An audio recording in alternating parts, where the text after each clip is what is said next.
بسم اللہ الرحمن الرحیم. پروگرام تعلیم اسپیشل کے ساتھ ہارون عباسی آپ کی خدمت میں حاضر ہے. خواتین و حضرات، جیسے کہ آپ جانتے ہیں اس پروگرام کا بنیادی مقصد تعلیم کا فروغ اور کردار سازی ہے.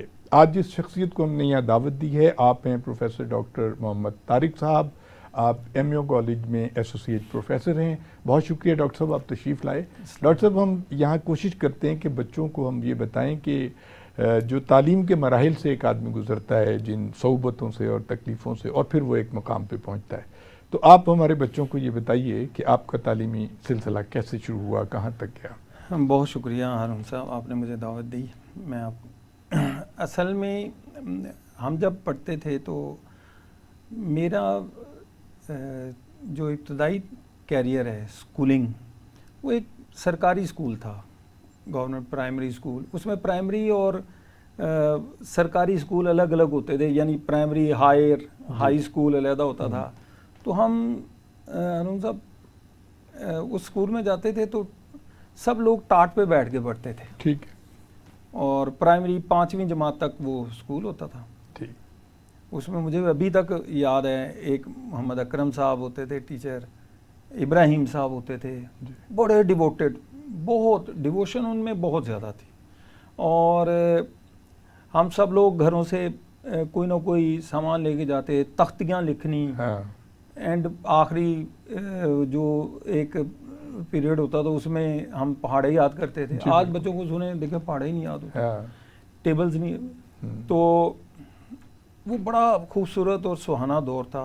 گھنٹی بھی بجا لیتے تھے، وہ ایک رات ہوتی ٹلی، اس کو گھنٹی بجاتے تھے.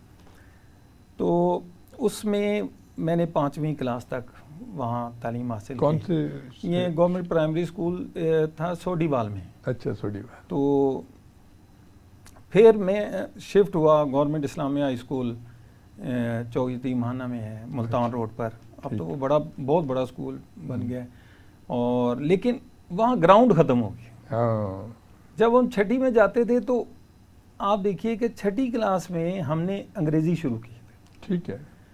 اور پہلے ہم میتھمیٹکس پڑھتے تھے، ریاضی پڑھتے تھے، پھر اردو اور خطاطی پر بڑا زور دیا جاتا تھا. ہمارا گھرانہ ویسے بھی خطاطی ہے، یعنی خوش خطی کے بڑے نمبر ہوتے تھے کلاس. اچھا، اس میں پھر ہم وہاں سے میں نے میٹرک کیا سائنس سبجیکٹ کے ساتھ. اور وہاں سے شفٹ ہوا میں 85 کے بعد میں سول لائن کالج میں چلا گیا. سول لائن کالج میں نے pre medical F S C کی. اور وہ بھی بڑا اچھا سہانا دور تھا. اس میں این سی سی ہوتی تھی، ہم یہ جو فوج کی ٹریننگ ہوتی تھی اس کے 20 نمبر ہوتے تھے. سائنس طالب علموں کے لیے تو بہت زیادہ وہ ٹھیک ہے، سمجھیں کہ ان کے لیے تو یہ ایک اکسیر کا دیتے تھے کہ یہ ہمارے 20 نمبر اور زیادہ ایڈ ہو جائیں گے تو ہمیں داخلہ مل جائے گا. ٹھیک ہے. اس کے بعد پھر میں فزیو تھراپی میں چلا گیا. میرے ایک بھائی ڈاکٹر تھے، میرے والد صاحب ٹیلرنگ کا کام کرتے تھے اور اسلامیہ پارک میں ان کی دکان تھی. وہاں سارے ڈاکٹر تھے. اس کالونی میں ڈاکٹر ابراہیم صاحب کنگ ایڈورڈ کے پرنسپل بھی رہے. اور وہاں ڈاکٹر امین صاحب تھے، ان کے بیٹے، وہ ریلوے جو ہاسپٹل تھا اس میں ڈاکٹر تھے، ریڈیولوجسٹ، بہت زبردست ریڈیولوجسٹ. تو میرے والد صاحب کے پاس وہ سب ڈاکٹرز شام کو بیٹھتے تھے، ان کے ہاتھوں میں بڑے ہوئے. تو اسی بنا پر میرے والد صاحب خود نہیں پڑھے لکھے تھے، لیکن انہوں نے ہم سب کو تعلیم دلوائی. میرے بڑے بھائی ڈاکٹر ہیں، ایم بی بی ایس. میں ادب کا ڈاکٹر ہوں. میرا چھوٹا بھائی بھی ایم اے پاس ہے، سسٹرز بھی اس طرح سب پڑھی. تو ہمارا گھرانے میں تعلیم سے محبت کا عنصر شروع سے ہی پیدا ہو گیا. ٹھیک بات ہے. اور میرے ننیال میں بھی میرے جن کی کتاب میں مرتب بھی کر رہا ہوں انشاءاللہ، حکیم مظفر عزیز صاحب کی، بہت عمدہ شاعر تھے اور تحریک پاکستان کے کارکن بھی رہے ہیں وہ، اور خطاط تھے بہت اچھے. میرے دونوں ماموں نوائے وقت میں تھے، ان کی بھی بڑی کنٹریبیوشن تھی. تو اس طرح ہمارے ننیال میں بھی نا یہ تعلیم سے جو ناتا تھا نا ادب سے یہ جڑا رہا. اچھا یہ بتائیے ڈاکٹر صاحب، آپ نے شروع میں اپنے اساتذہ کا نام لیا تھا. جی جی اس دور کے اساتذہ بڑے سیدھے سادے سے ہوتے تھے. بالکل. وہ کردار سازی پہ بڑا زور دیتے تھے. بڑا اس زور کے بارے میں بتائیے آپ کہ وہ کیا اچھا کہتے تھے. اس میں ہارون صاحب یہ ہوتا تھا کہ طالب علم جو ہے نا اس میں آپ دیکھیں مار، ہم کہتے ہیں نا مار نہیں پیار، اس دور میں مار بھی تھی لیکن کبھی ایسا ہوا ہی نہیں کہ کبھی مار کا موقع آیا ہو اس اساتذہ کو. بہت اچھے طریقے سے پڑھانا اور ہر ایک بچے کے اوپر توجہ دینا.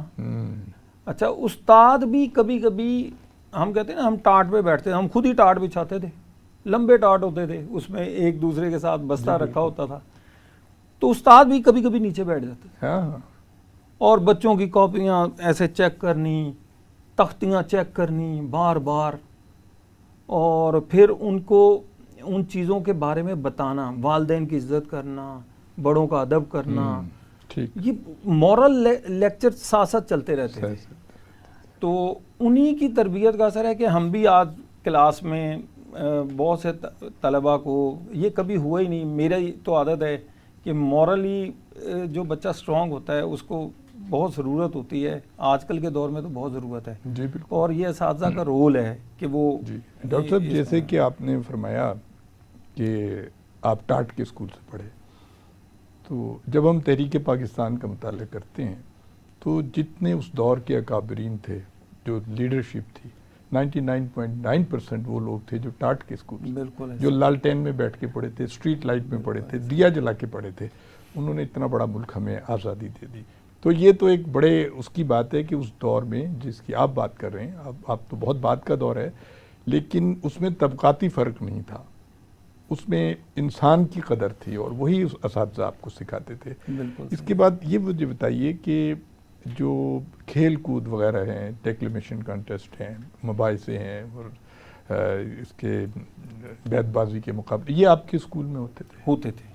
اچھا میں آپ کو بتاتا ہوں، ہائی اسکول میں نا ہمارے ایک سائنس کی کلاس کے، جب ایک ہی سائنس کی کلاس ہوتی تھی تو 8ویں کے بعد سائنس رکھیں یا آرٹس رکھیں، یہ دو ہوتے تھے.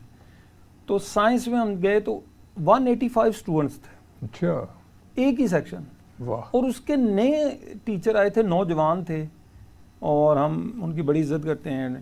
شبیر احمد بھٹی صاحب ان کا نام تھا. تو شبیر بھٹی صاحب سے ابھی بھی میرا چھوٹا بھائی بھی ان سے ہی پڑھا ہے. اچھا. شبیر بھٹی صاحب نے اس ایک کلاس کو لے کے چلے. اچھا انہوں نے یہ کیا کہ بزم ادب ایک پروگرام شروع کر دیا جمعرات کے روز. جمعہ کو چھٹی ہوتی تھی تو جمعرات کو وہ بزم ادب کا پروگرام ہوتا تھا.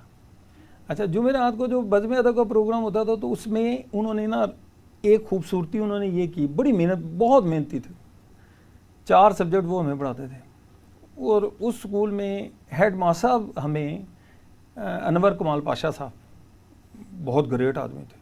انہوں نے ہمیں انگریزی میں ڈائریکٹ انڈائریکٹ، پیسے وائز، آج بھی ہمیں یاد ہے، اتنی خوبصورتی سے سمجھائے. اور پھر عتیق صاحب ہوتے تھے، فزکس کیمسٹری کے کمال کے ٹیچر تھے.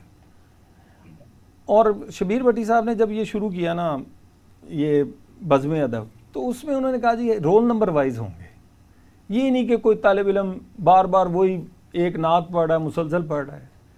اور ایک انہوں نے کہا طالب علم جو ہے نا یہاں آ کر جو مرضی سنائے، کوئی اخلاقی بات کرنا چاہتا ہے وہ سنائے. اچھا 4-5 طالب علموں کو جمعرات کو انہوں نے ایک لیکچر رکھا ہوتا کہ بھئی آج بچوں، اچھا سر اس میں اتنا کانفیڈنس لیول پیدا ہوا بچوں میں، ہم سب میں وہ جو کھڑے ہو کے بات کرنے کا طریقہ، اور آپ کرسی پر بیٹھے ہیں، بینچ پر بیٹھے ہیں، خدا آپ سامنے جا کر بات کریں تو اس میں آپ کا اعتماد میں جتنا اضافہ ہوتا ہے. بالکل ہوتا ہے. اور یہ ایک اچھے استاد نے دیکھیں 185 اسٹوڈنٹس میں یہ چیز پیدا کی. آج بھی ہم یہی چیز بچوں کو سمجھاتے ہیں کہ آپ سے جو چیزیں توقع کی جاتی ہیں، دیکھیں ہمارے ہاں طالب علم میں یہ 3 چیزیں پیدا ہونی بہت ضروری ہیں. یہ میں ان بچوں کے لیے بتا رہا ہوں کہ جو زمانے میں کمپیٹ کرنا چاہتے ہیں. دیکھیں ریڈنگ، رائٹنگ اور تیسری چیز ہے اسپیکنگ. یہ تینوں پاورز ہیں ایک طالب علم کی. ٹھیک بات. ریڈنگ کریں, اگر وہ یاد کریں گے تو یاد کرنے کے بعد وہ رائٹنگ پاور بھی ان کی ہونی چاہیے, لکھ سکیں. ٹھیک. اچھا, ہمارا سسٹم ہے ریڈنگ اینڈ رائٹنگ, آپ یاد کریں گے تو لکھیں گے. اچھا, اس کے بعد جب آپ نے ریڈنگ اور رائٹنگ پاور کر لی ہے, اس کے بعد آپ کو اسپیکنگ پاور کی بہت ضرورت ہے. مثلا اب آپ انٹرویو کے لیے گئے ہیں, آپ کے پاس ریڈنگ ہے, اب رائٹنگ کی بات نہیں ہو رہی, آپ نے ایگزام پاس کر لیا ان کا, اب اسپیکنگ پاور کی ضرورت ہے. ٹھیک. اب آپ نے اپنا پوائنٹ آف ویو ان کو بتانا ہے, جو وہاں آپ کے 5-6 لوگ پبلک سروس کمیشن میں بیٹھے ہیں اور وہ آپ سے سوال کر رہے ہیں مختلف قسم کے, تو آپ نے اپنے پوائنٹ آف ویو کو اسپیکنگ پاور کے ذریعے سے ان تک منتقل کرنا ہے. تو یہ تینوں چیزیں ہمارے طالب علم میں ہوں گی. ہمارے وہاں بہت سے طالب علم ایسے ہیں آپ دیکھیں گے جو ریڈنگ پاور میں بڑے زبردست ہیں لیکن لکھ نہیں پاتے. اچھا ڈاکٹر, ایک اور بات بتائیے, آپ نے بڑی خوبصورت گفتگو کی ہے. کتب بینی جو تھی, کتابیں پڑھنے کا جو شوق تھا, ضروری نہیں ہے کہ ایک بندہ سائنس اسٹوڈنٹ ہو یا کوئی بھی اس کے پاس سبجیکٹ ہو, بالکل صحیح, لیکن وہ ادبی کتابیں, اردو لٹریچر تو ہمارا بہت رچ ہے, انگریزی لٹریچر بہت رچ ہے. اب بچوں میں کتابیں پڑھنے کا رجحان ختم ہو گیا ہے, اس کی کیا وجوہات ہے؟ اس کی وجہ ارون صاحب یہ ہے کہ ہمارے ہاں جب سے یہ موبائل آیا ہے, اس نے بہت سے طلباء کو کتاب سے دور کر دیا ہے. ٹھیک ہے. اچھا, اس کا ایک اساتذہ اس معاملے میں نا اس میں بہت زیادہ کردار ادا کر سکتے ہیں. ٹھیک ہے. اس میں کیا ہے, مطلب آپ بچوں سے ریڈنگ کروائیں کلاس میں. اچھا, آپ حیران ہوں گے بہت سے طلباء ریڈنگ نہیں کر سکتے, دیکھ کے نہیں پڑھ سکتے. کیوں؟ اس کی وجہ یہ ہے کہ انہوں نے کبھی کتاب کو اس سے ہٹ کر کھولا ہی نہیں, کبھی ان کو پڑھنے کے لفظوں کو تول کر پڑھنے کی وہ نوبت ہی نہیں آئی. اب وہ موبائل پر بھی وہ سامنے رکھی چیز پڑھ لیں گے, لیکن بولنا اور کتاب کو جب آپ پڑھتے ہیں نا دلچسپی سے, تو آپ کے اندر ایک اور چیز پیدا ہوتی ہے. ہمارے یہاں بہت سی ایسی قباحتیں پیدا ہو گئی ہیں کہ بچہ جو ہے کتاب ریڈ نہیں کر سکتا. ہم نے یہ اس شعبے میں یہ بھی ایک تجویز ہماری گردش کی گئی, بات ہوئی کہ اگر ہم روزانہ کسی ایک اچھے رائٹر کی کتاب لا کر بچوں سے کہیں کہ ایک بچہ اس پر ریڈنگ کرے اور اس پر گفتگو ہو. ٹھیک. اچھا, اس سے یہ ہوگا کہ وہ سارے بچے پڑھ کے آئیں گے چیزوں کو اور ڈسکس ہوگی. یہ اس لیول پہ ڈسکشن لیول جو ہے نا وہ ختم ہو گیا. بچوں, استاد اور بچے کا جو ڈسکشن لیول تھا وہ ختم ہو گیا. اچھا, اس میں یہ ہو رہا ہے استاد کہہ رہا ہے کہ رٹا لگا کے آئے ہیں, یہ چیز فلاں سے فلاں, فلاں سے فلاں, فلاں سے فلاں, یہ اچھا یہ سارے نہیں ہیں. اس کے لیے میں آپ کو ایک بڑا زبردست واقعہ سنا تھا. دیکھیں, سائنس کا طالب علم یا ہمارے یہاں اردو کے ریسرچ میں ایک ٹیچر سائنس کا کسی کہتے ہیں کہ گاؤں میں اس کی اپوائنٹمنٹ ہو گئی, تو اس میں کوئی سائنس کا ٹیچر نہیں تھا. اس نے پڑھانا شروع کر دیا بڑی دل جمعی سے, بچوں کو لاجیکلی بتائے وہ سارا. رزلٹ آیا تو اس کا رزلٹ اتنا اچھا نہیں تھا, بچے پاس ہو گئے. ہیڈ ماسٹر صاحب نے بلایا, انہوں نے کہا یار یہ پہلے ایک وہ پڑھاتا تھا آرٹس کا ہی, اس کا رزلٹ بڑا اچھا تھا, یہ کیا وجہ ہے؟ انہوں نے اس کو بلایا, اس نے کہا جی میں کہاں پڑھاتا تھا, میں تو آرٹس کا تھا. میں بچوں سے یہ کہتا تھا کہ بچوں یہ 25 سوال ہیں گائیڈ کے, روز تم نے رٹا لگا کے آنا ہے بس. وہ 25 سوال یاد کر لیتے. ہمارا جو ایجوکیشن امتحانی نظام ہے نا وہ بھی تو اس بیس پر ہے نا. آپ دیکھیں لاجیکلی تو ہے نہیں وہ. اب کیا وجہ ہے کہ ایف ایس سی کرتے ہیں سارے طالب علم, لیکن ایم ڈی کیٹ میں وہ پراپر وے سے وہ اپنا پرفارم نہیں کر پاتے ہیں. اچھا ڈاکٹر صاحب, آپ جو سوشل میڈیا کی بات کر رہے ہیں, دیکھیے موبائل جو ہے اس کے اندر اگر آپ دیکھیں تو پوری دنیا کی لائبریریاں بھی ہیں, آپ جو چیز چاہیں نکال کے پڑھ سکتے ہیں. لیکن ہمارا رجحان منفی کی ہے. اس کے مطلب یہ ہے کہ ہمارے جو بچے ہیں ان کو ماں باپ بھی مانیٹر نہیں کر رہے ہیں کہ بچہ کیا دیکھ رہا ہے اور رات گئے کیا دیکھ رہا ہے. یعنی پہلے تو ہوتا تھا نا, بچے صبح کے امتحان کی تیاری میں راتوں کو جاگا کرتے تھے. اب وہ بچے جو ہیں وہ اس پہ پتہ نہیں کیا کیا دیکھ رہے ہیں، چیٹنگ ہو رہی ہے پوری آل اوور دا ورلڈ کر رہے ہیں، پتہ نہیں کہاں کہاں سے، تو اس پہ کیسے ہو سکتا ہے، یعنی اس کی کوئی تدارک کیا ہو؟ یہ تو آپ نے بڑا اچھا سوال کیا. اس میں دیکھیں یہ ہماری جو نوجوان نسل ہے نا، ہر دور میں مختلف جینیٹک مٹیریل کے ساتھ آ رہی ہے. وہ میوسس کا ایک اصول ہے کہ every coming generation will be better than their parents, ٹھیک، otherwise they can not survive, وہ سروائیو نہیں کر سکتے. لیکن اس مٹیریل یہ ذہین بہت ہے، اس میں کوئی شک نہیں ہے کہ یہ جو نئی جنریشن ہے ذہین ہے. اس کو مورلی کیسے اس طرف لانا ہے ہم نے، اور چیک اینڈ بیلنس کیا رکھنا ہے، یہ بہت ضروری ہے. اس کے لیے اساتذہ اور پیرنٹس کی دونوں کی ضرورت ہے، دونوں کی ذمہ داری ہے. مثلا میں سمجھتا ہوں اساتذہ سے زیادہ پیرنٹس کی ذمہ داری ہے. اس کی وجہ یہ ہے کہ استاد کے پاس تو 4 گھنٹے بچہ ہے، باقی 20 گھنٹے تو والدین کے پاس ہے. تو یہ ہم دیکھیں کہ بچہ آیا وہ کیا پڑھ رہا ہے. اگر تو وہ کوئی بک ریڈ کر رہا ہے ویل اینڈ گڈ، جیسے آپ نے فرمایا بے شمار لائبریریز ہیں اور بے شمار ناولز ہیں. انڈیا نے تو ایک ریختہ کے نام سے بھی وہ بنا لیا ہے اردو کی. تو کہنے کا مطلب ہے کہ یہ والدین کو چیک اینڈ بیلنس رکھنا چاہیے، اور خاص طور پر ایک ٹائم مقرر ہو بچے کا، اور اس کے بعد پھر وہ سو جائے. اور یہ ایک میڈیکلی بھی ہے کہ رات 10 سے 11 بجے کے درمیان آپ کو جو نیند آتی ہے وہ سب سے بیسٹ ہوتی ہے، اور آپ صبح فجر کی نماز بھی پڑھ سکتے ہیں اس سے. اچھا ڈاکٹر صاحب یہ فرمائیں کہ شرح خواندگی جو ہے ہمارے ہاں بہت کم ہے. آج تقریباً 77-78 سال ہو گئے ملک کو بنے ہوئے، اور ہم کہاں ہیں کھڑے ہیں. اور آپ دیکھیے کہ کتنے افسوس کی بات ہے، آپ نے ماشاءاللہ پی ایچ ڈی کی ہوئی ہے، کہ انٹرنیشنل رینکنگ میں ہماری جو یونیورسٹیز ہیں اس کا مقام بہت نیچے ہے. مطلب یہ کہ ہم انٹرنیشنل لیول پہ مقابلے اور مسابقت میں پورے نہیں اتر رہے ہیں. اور پھر ہمارے ہاں ایک جو تعلیم پرائیویٹ سیکٹر میں چلی گئی، اس سے یہ ہوا کہ تعلیم مہنگی ہو گئی، معیار نیچے آ گیا. اس کا کیا حل ہے؟ شرح خواندگی کو کیسے ہم اس کو؟ اچھا اس میں یہ آپ نے ایک بڑی وہ دکھتی رگ پہ ہاتھ رکھا ہے دیکھیں ہیں صاحب. اس میں یہ ہے کہ دیکھیں جس کو ہم کہہ سکتے ہیں نا کہ شرح خواندگی کو جو ہمارا لٹریسی ریٹ ہے، اب تو میں سمجھتا ہوں کہ یہ جو ہمارا سسٹم جا رہا ہے نا اس سے اور زیادہ ڈاؤن فال کا آپ تیار رہے ہیں اس کے لیے. اس کی کیا وجہ ہے؟ اس کی 2 وجوہات ہیں.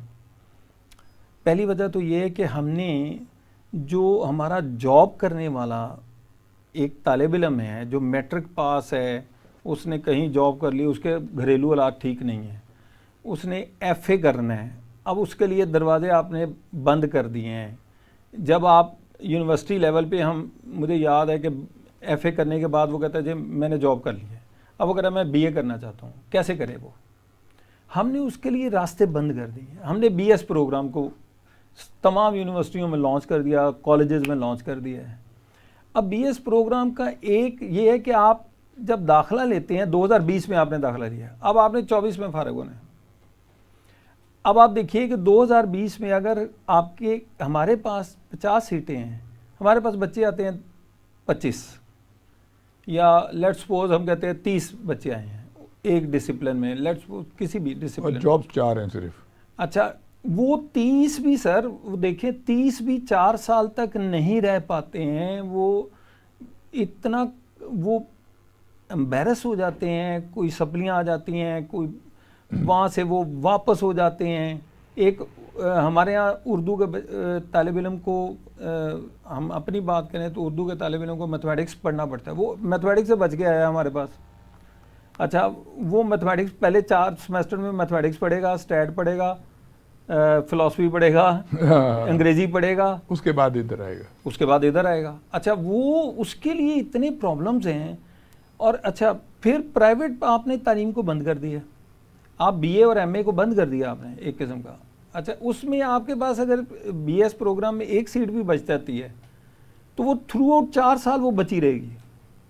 بی اے اور بی ایس سی کا اور M A M S C کو ختم نہیں کرنا چاہیے، اس کو چلاتے رہنا چاہیے تھا. ساتھ ہی اس پروگرام جو اچھا پروگرام ہے اس کو وہ اس میں آنا چاہیے اس میں آ جائے.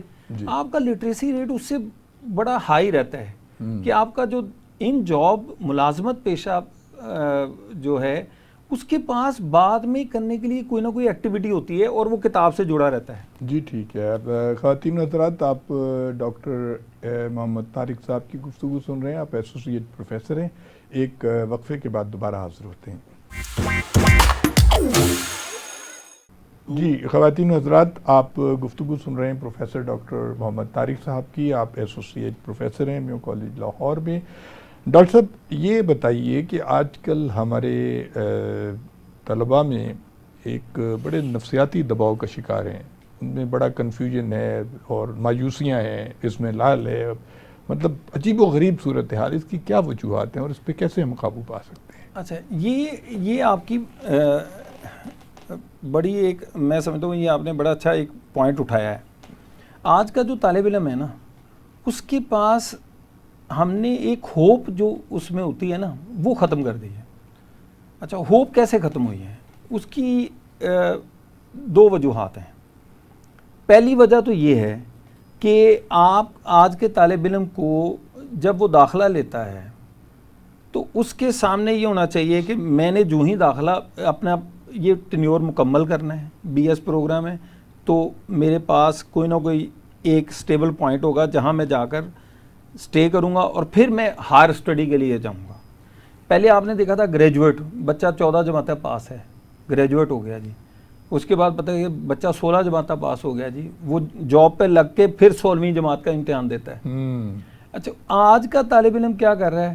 اس کو یہ نظر آ رہا ہے کہ میں جب ڈاکٹریٹ کر جاؤں گا تو ایم بی بی ایس میرے لیے کوئی معنی نہیں رکھتا، مجھے یو ایس ایم ایل ہی کرنا چاہیے یا یو کے میں پڑھنا چاہیے.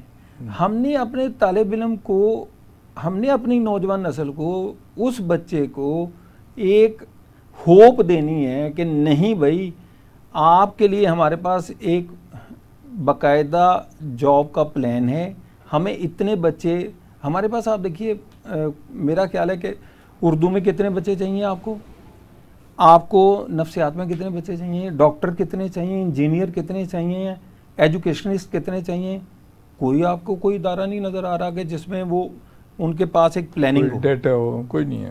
ایک پلاننگ ہونی چاہیے کہ ہمیں اتنے ڈاکٹر چاہیے، ہمیں پنجاب میں یا لاہور میں اتنا ڈاکٹر چاہیے، اور اس کے لیے ہمیں ہاسپٹلز کتنے چاہیے، اس کے لیے ہمیں کتنے لوگوں کو جو ہے وہ ایجوکیٹ کرنا ہے، کتنے ڈاکٹرز ہمیں بنانے ہیں. ہم اتنا ٹیلنٹ ضائع کر دیتے ہیں روم صاحب، آپ سوچ نہیں سکتے. اور ڈاکٹر صاحب جب کوئی بندہ ڈاکٹر بن جاتا ہے پھر اس کی مایوسیاں وہاں سے بھی شروع ہو جاتی ہیں. اور ڈاکٹر، میں بے شمار ڈاکٹرز کو جانتا ہوں جو سی ایس ایس کی طرف آئے، بالکل ایم بی بی ایس کرنے کے بعد ان کو وہاں مایوسیاں نظر آئیں.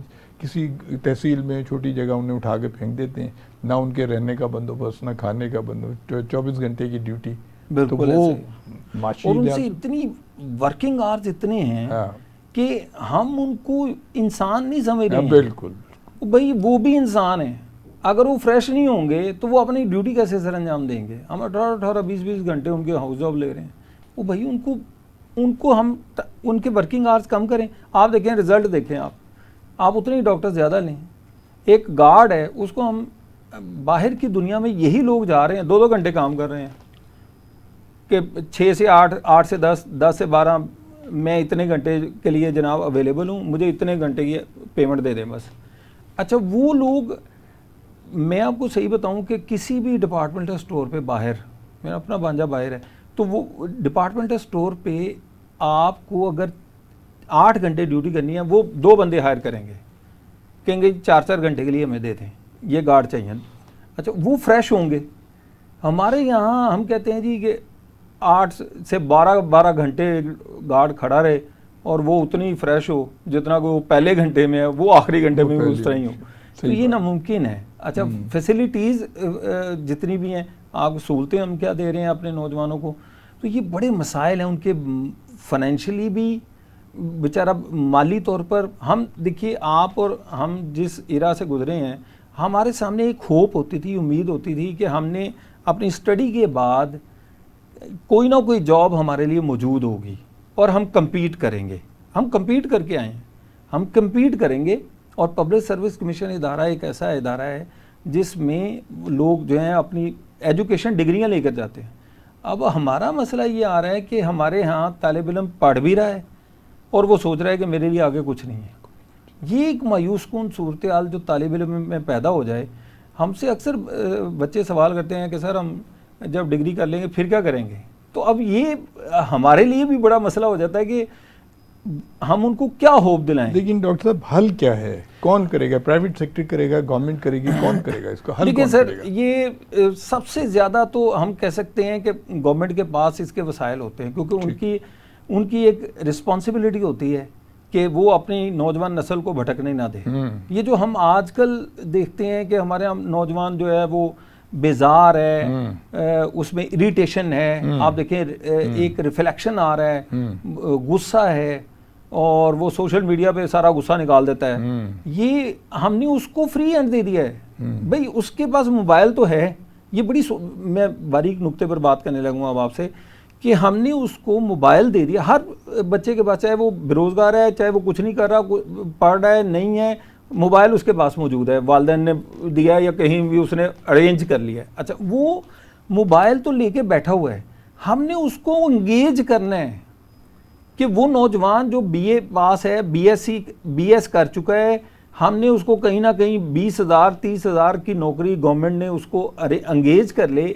تو میں آپ کو گارنٹی دیتا ہوں یہ جو آپ کے موبائل چھیننے کی وارداتیں ہیں, فرسٹریشن ہے, دوسری چیزیں ہیں, وہ ختم ہو جائیں گی, کیونکہ اس میں ایک رسپانسبلٹی پیدا ہوگی کہ بھائی میں ایک سرکار کا نمائندہ ہوں. اب مجھے اس سوشل میڈیا پر بڑی وہ جا کے ایسی ویسی پوسٹیں نہیں کرنی ہے. میں ایک سرکار کا نمائندہ ہوں اور میں سرکار کو ریپرزینٹ کرتا ہوں. تو کسی بھی ادارے کو ریپرزینٹ کرنے کے لیے اس میں ایک رسپانسبلٹی آئے گی اور وہ اپنی آگے کی لائف کے بارے میں سوچنا شروع ہو جائے گا کہ میں نے آگے کیسے بڑھنا ہے. ٹھیک ہے ڈاکٹر صاحب, ایک اور مسئلہ یہ ہے کہ ہمارے ہاں تعلیم میں بھی طبقاتی فرق ہے. ہمارے ہاں سلیبس اور کریکولم ایک نہیں ہے. کوئی بچہ جو ہے وہ بہت اعلیٰ ہائی فائی کالج میں پڑھ رہا ہے, اور ایک بچہ جیسے کہ آپ نے فرمایا ٹاٹ پہ بیٹھا ہوا ہے, اس کا بیچارے کا 6ٹھی کلاس میں وہ آ کے انگریزی پڑھے گا جیسے کہ آپ فرما رہے تھے. اس طبقاتی فرق کو بھی ایکول اپرچونیٹیز ہونی چاہیے. جیسے کہ ہم اس انٹرویو سے پہلے آپ فرما رہے تھے کہ آپ کے کالج میں ڈرائیور کا بچہ بھی آتا ہے, مستری کا بچہ بھی آتا ہے, سب کچھ آتا ہے, لیکن بنیاد اس کی صلاحیت ہونی چاہیے, نہ کہ اس کا معاشی بیک گراؤنڈ. آپ کیا سمجھتے ہیں؟ یہ بالکل صحیح ہے, آپ ٹھیک کہہ رہے ہیں کہ طبقاتی نظام ہمارے ہاں جو پیدا ہو گیا ہے یا پیدا کیا گیا ہے, پیدا کیا گیا ہے, بالکل صحیح ہے. سلیبس کا ایک ہونا, اس میں بھی بہت سی ضرورتیں پوری کرنے کی ضرورت ہے. مثلا آپ دیکھیں, آپ نے بڑی اچھی بات کی کہ سلیبس ایک ہونا. ہمارے ہاں جب بچہ میٹرک میں آتا ہے 9th اور 10th میں, وہ ایک سلیبس پڑھ رہا ہے. وہ بچہ ایچیسن کا ہے, ڈی پی ایس کا ہے, پنجاب اسکول کا ہے, یا کسی بھی ایل جی ایس کا ہے, کسی بھی ادارے کا ہے. اس نے پہلے 8 سال جو ہیں وہ مختلف کتابیں پڑھی ہیں. اچھا, وہ مختلف, کوئی آکسفورڈ کی کتاب پڑھ رہا ہے, کوئی دوسری کتاب پڑھ رہا ہے. اس میں ہم یہ کہتے ہیں جب اس نے بورڈ کا ایگزام دینا ہے تو وہ ایک جیسی کتابیں کیوں پڑھ رہا ہے؟ ٹھیک بات ہے. دیکھیں نا, وہ صرف وہی کتاب پڑھ رہا ہے جس کا بورڈ میں ایگزام ہونا ہے. ٹھیک بات ہے. پہلے 8 سال کیوں نہیں وہ ایک جیسی کتابیں گورنمنٹ سیکٹر کی پنجاب ٹیکسٹ بک بورڈ کی پڑھ رہا؟ جب پنجاب ٹیکسٹ بک بورڈ کی کتابیں 9th اور 10th میں پڑھ رہا ہے وہ بچہ, پھر ایف ایس سی میں بھی پڑھ رہا ہے کیونکہ انہوں نے بورڈ کا ایگزام دینا ہے. تو پہلے 1 سے پہلی نرسری سے وہ شروع ہوتا ہے. اس بچے کا ذہن کیوں نہ خراب ہو, آپ دیکھیں وہ کیوں کنفیوز نہ ہو ہمارا بچہ کہ ایک سکول میں جا رہا ہے, ایجوکیٹر میں کچھ اور سلیبس پڑھایا جا رہا ہے, الائڈ سکول میں کچھ اور سلیبس, یونیک میں کچھ اور سلیبس, کسی اور میں. بھائی ہم اس کو اور, تو ہم یہ جو جتنے بھی پرائیویٹ ادارے ہیں انہوں نے اپنی اپنی کتابیں لگوائی ہوئی ہیں, پبلشر بیٹھے ہیں اردو بازار میں, وہ سارے اپنی اپنی چورن بیچ رہے ہیں کہ یہ میری کتاب اچھی ہے, یہ میری کتاب لگوا لیں, وہ میری.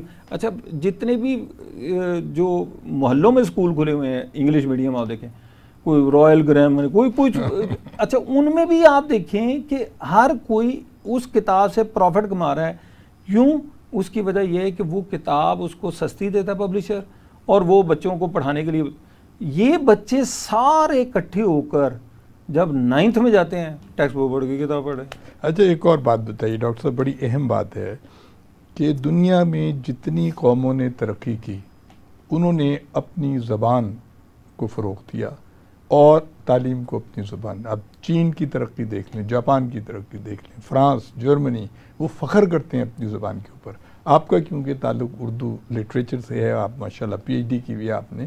آپ بتائیے اس زبان کی کیا اہمیت ہے، ہماری اردو زبان کی، اور یہ ہمارے ذریعہ تعلیم بن سکتی ہے یا نہیں بن سکتی؟ بالکل بن سکتی ہے، اور اس میں ہمارے ہاں تو وہ آئین میں لکھا ہے کہ اردو زبان کو سرکاری زبان کے طور پر رائج کیا جائے. جی.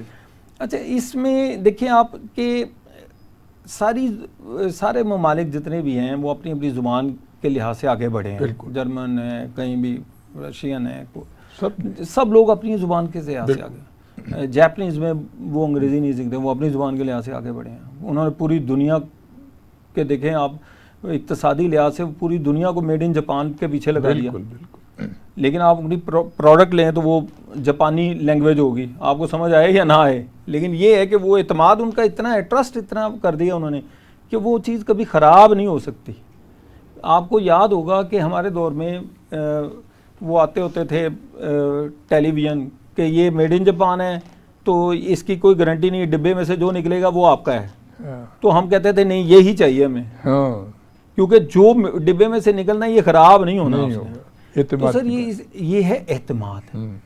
تو دنیا میں کہیں بھی لینگویج، ہمارا جو نوجوان ہے یا ہمارا جو طالب علم ہے، بچہ ہے، وہ دیکھیں 3 طرح کی لینگویجز میں پھنسا ہوا ہے. کبھی آپ غور کریں، ہم گھر میں پنجابی بول رہا ہے بچہ، بالکل، اچھا جو ہی وہ اسکول میں گیا ہے وہاں وہ انگریزی میڈیم میں ڈال دیا اس کو، وہ انگریزی میں پھنس گیا ہے.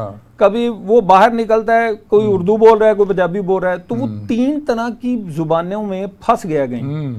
اچھا، انگریزی کے بہت سے نقصانات ہمیں اس طرح سمجھ آئے کہ میٹرک میں جب ہم تھے تو ہم سائنس کے طالب علم تھے، ہمارے بالکل محلے میں ایک لڑکا تھا بہت لائق، جی، یعنی دوسری چیزوں میں، تو اس میں یہ ہوتا تھا کہ وہ انگریزی سے جان ڈرتا ہوگا، تو وہ بیچارہ بار بار فیل ہو کے اس نے میٹرک سے ہی چھوڑ دیا. اب آپ بتائیے کہ ایک طالب علم ایم اے اردو کرنا چاہتا ہے، فرض کریں، تو وہ کہتا ہے اس کا بڑا رجحان ہے، یا وہ پنجابی میں، فارسی میں، عربی میں آگے بڑھنا چاہتا ہے.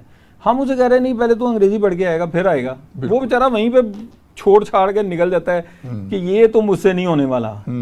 میرے اپنے کزن تھا، اللہ اس سے جنت نصیب، اس کی ڈیتھ ہو گئی ہے. آپ یقین کریں وہ انگریزی سے اتنی جان چھوٹ اس کی، وہ تو خیر کہہ لیں اس کے فائنینشلی کوئی پرابلم نہیں تھے، تو وہ میٹرک میں بھی فیل ہوتا رہا انگریزی میں. صرف میٹرک کر گیا بڑی مشکل سے، پھر اس نے ایف اے کیا. ایف اے میں اس نے پنجابی، اور آپ یقین کریں پنجابی میں اور ایجوکیشن میں اس کے بڑے نمبر ہوتے تھے، لیکن انگریزی میں فیل ہو جاتا. انگریزی بھی وہ چانس ختم ہو گئے، پھر اس نے بی اے میں چانس ختم کیے، پھر وہ پاس ہوا، پھر اس نے لاء کیا. اچھا آپ دیکھیں کہ یہ جو ہمارے ہاں بہت سی زبانوں میں دسترس نہ ہونے کی سب سے بڑی وجہ ہمارے ہاں طالب علم کی رکاوٹ کی انگریزی ہے. ٹھیک بات. تو میں یہ نہیں کہہ رہا کہ انگریزی کو ختم کر دے، کیونکہ آپ نے دنیا کے ساتھ چلنا ہے، انٹرنیشنلی آپ نے اس زبان کے ساتھ آگے بڑھنا ہے، ہونی چاہیے ہو، لیکن آپ اس کو اتنا کمپلسری کر دیں کہ ایک طالب علم بڑھنا چاہتا ہے تو وہ اس کمپلسری زبان کے بغیر بڑھ ہی نہیں سکتا. آپ اس کو اختیاری کر دیں کہ چلیں کم از کم یہ ہو کہ اپنی مرضی سے کوئی پڑھنا چاہتا پڑھے. پھر آپ دیکھیے ڈاکٹر صاحب کہ اپنی جو تہذیب و تمدن ہے، جو ہماری خوبصورت روایات ہیں، ہم اس سب کو چھوڑ چکے ہیں انگریزی کے چکر میں آ کے، اور ہم انگریز بننا چاہتے ہیں. یہ بھی ایک بڑا المیہ ہے. ابن الوقت بننا چاہتے ہیں سر سید کے. اچھا ڈاکٹر صاحب، اب آتے ہیں آپ کے سبجیکٹ کی طرف. آپ نے ماشاءاللہ پی ایچ ڈی کی ہے. آپ کے مقالے کا کیا عنوان تھا؟ کون سپروائزر تھے؟ کیا تھا؟ ہاں، میرے مقالے کا عنوان تھا جی، یونیورسٹی آف ایجوکیشن سے میں نے کیا تھا، پاکستانی شعر و ادب کی شناخت اور تخصص کا جائزہ تھا. یہ 1947 سے 2000 تک تھا. اچھا، کافی بڑا ایک ایریا تھا. جی جی. اور میرے مینٹور اور سپروائزر جو ڈاکٹر مظفر عباس صاحب تھے، یہ جو ایف سی کالج کے جی جی پرنسپل تھے، تو ہم نے ان سے ہی ایم فل میں بھی وہ میرے سپروائزر تھے، اور پی ایچ ڈی میں بھی پھر رہے.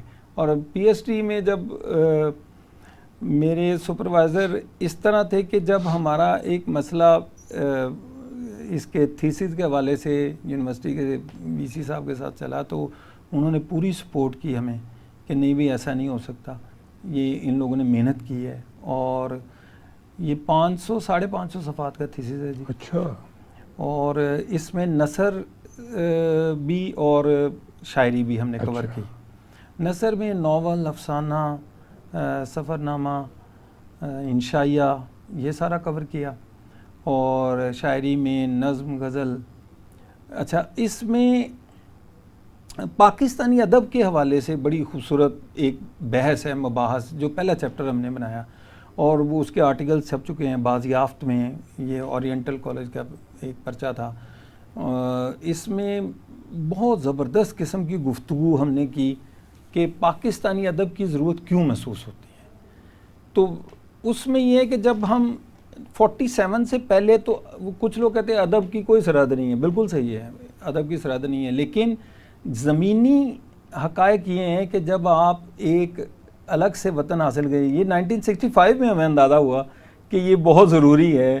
جب ایک وار لڑی جا رہی تھی تو اس میں ہمارے ادب کی کتنی گنجائش تھی، کتنی شاعری کی، کتنے ملی نغموں کی. تخلیق، آپ دیکھیں، بہت تخلیق بہت ضروری تھی. بہت.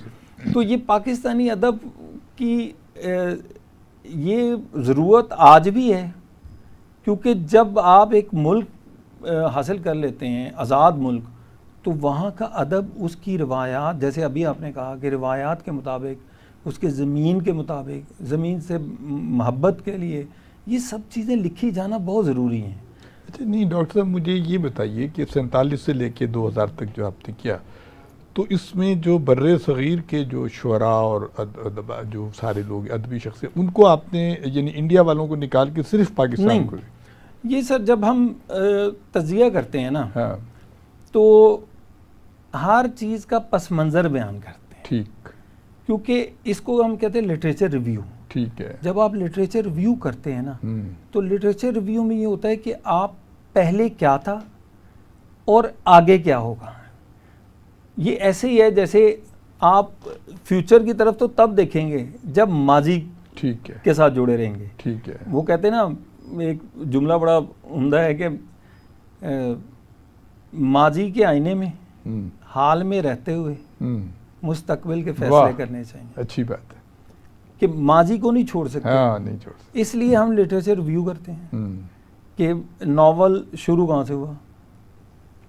تو ڈپٹی نذیر احمد نے جب وہ میراث العروس لکھا 1969 میں، تو وہاں سے یہ ناول اردو ادب میں انٹر ہوا.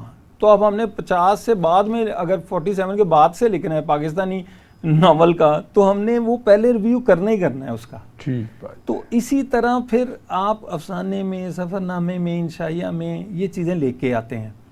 اچھا، ہم نے اینڈ پر یہ بھی دیکھنا ہوتا ہے کہ ہماری جو ریسرچ ہے اس سے آنے والی جو نسلوں کو کیا فائدہ ہوگا. ٹھیک بات ہے. اچھا، وہ جو یہ کوئی بھی ریسرچ ہو، کوئی بھی ٹاپک ہو، کوئی بھی آپ کی تحقیق ہو، اس کے لیے ضروری ہے کہ آپ آنے والے جو نوجوان ہیں ان کو کیا دے رہے ہیں.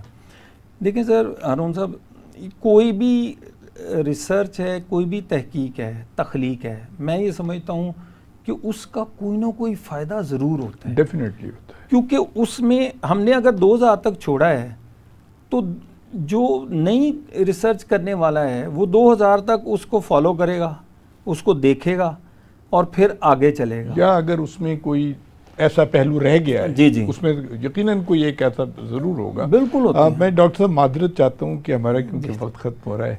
آپ نے بڑی خوبصورت اور بڑی انفارمیٹیو باتیں کی. میں چاہوں گا کہ آپ آخر میں ہمارے طلباء و طالبات کو کوئی پیغام دینا چاہیں تو. جی بہت شکریہ. میرا طالب علموں کے لیے ایک ہی پیغام ہے کہ تھنک پازیٹیو، بی پازیٹیو. ہمیشہ پازیٹیو سوچیں، مثبت سوچیں اور ہمیشہ مثبت رہیں. آپ کے لیے راستے کھلے رہیں گے. کبھی مت گھبرائیں، محنت کریں، اس کی مستقل مزاجی سے اپنے وطن کے بارے میں سوچیں، وطن سے محبت کریں، اور یہ آنے والے کل میں آپ دیکھیں گے کہ آپ کے لیے راستے کھلیں گے، اور یہ راستے جو ہیں آپ ہی کے لیے بنیں گے، اور آپ ہی ان راستوں پر چل کر اس ملک کو سنواریں گے. اور آج ہم یہاں ہیں، کل آپ یہاں بیٹھے ہوں گے اور اسی طرح گفتگو کر رہے ہوں گے. لیکن اس کے لیے ضروری ہے کہ آپ کی محنت، سٹرگل اور کبھی بھی مایوسی کو اپنے پاس نہ آنے دیں. ہمیشہ پازیٹیو سوچیں گے، آپ حیران ہوں گے کہ آپ کے راستے کھلیں گے اور کوئی وجہ نہیں ہے کہ آپ مستقبل میں کامیاب نہ ہو سکیں. جی خواتین و حضرات، آپ نے پروفیسر ڈاکٹر محمد طارق صاحب کی گفتگو سنی اور یقیناً آپ نے ان کی گفتگو سے بہت کچھ گائیڈنس آپ کو ملی ہوگی. بہت خوبصورت باتیں کر رہے تھے ڈاکٹر صاحب. ڈاکٹر صاحب بہت شکریہ. اور اب پروگرام کا وقت ختم ہوتا ہے. ہارون عباسی کو اجازت دیجیے گا. اللہ حافظ.